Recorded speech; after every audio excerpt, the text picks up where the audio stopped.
రే break రా బాబు, తిందాం పదా. నువ్వు వెళ్ళరా, నేను ఇష్యూస్ సాల్వ్ చేసి వస్తా. రామ్, నువ్వు ఎప్పటి నుంచో వెయిట్ చేస్తున్నా, ఆన్ సైట్ వచ్చేలా ఉంది. నువ్వు ఇలాగే వర్క్ చేస్తే నేను రికమెండ్ చేస్తా. Thank you Vamshi. మామా ఫస్ట్ కాజా గొల్లి పోదాం. అది మన ప్లాన్లో లేదు కదరా. ఫ్రెండ్ బర్త్డే ఉందిరా, కేక్ కట్ చేయగానే వెళ్ళిపోదాం. సరే మేము వెళ్తాం. మీరు తాగరా? తాగేద్దాం, పైసలు ఈఎంఐ కట్టుకోవచ్చు, తాగుదాం. చీర్స్.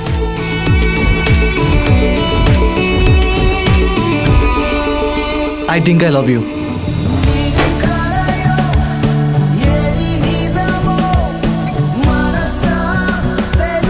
ఏంటి హ్యాబిట్? నాకు ఎక్కువ హ్యాపీనెస్ వచ్చినా బాధ వచ్చినా ఈ పావురాలతోనే స్పెండ్ చేస్తాను.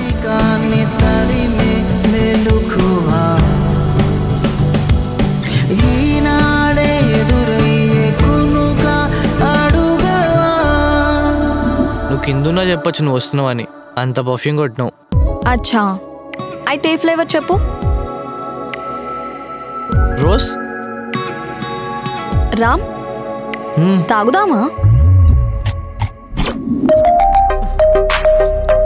రే చెత్తనా కొడక, ఈరోజు క్లయింట్తో మీటింగ్ ఉందని గుర్తుందా బే నీకు?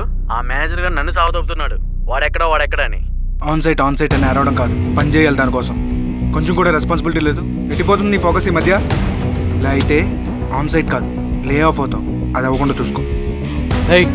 ఆఫ్ చేయవి. ఎందుకంత ఫ్రస్ట్రేట్ అవుతున్నావు? ఆఫీస్ నుంచి స్ట్రెస్ అయ్యి ఇంటికి వచ్చి డబ్బింగ్ పాటలు అంటే తెలుసు టార్చర్ ఏందో. అయితే ఆఫీస్ లో కోపం నా మీద చూపిస్తావా? నీతో ఉంటే ఏడుపు కాక హ్యాపీనెస్ ఉంటుందా? ఇప్పుడు ఏంది నీ గోలా? నాతో ఉంటే ఏడిపే కదా.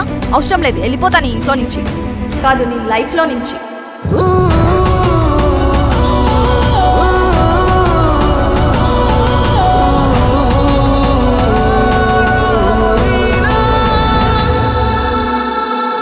అసలు ఈ అబ్బాయిల లవ్లో జెన్యూనే ఉండదే.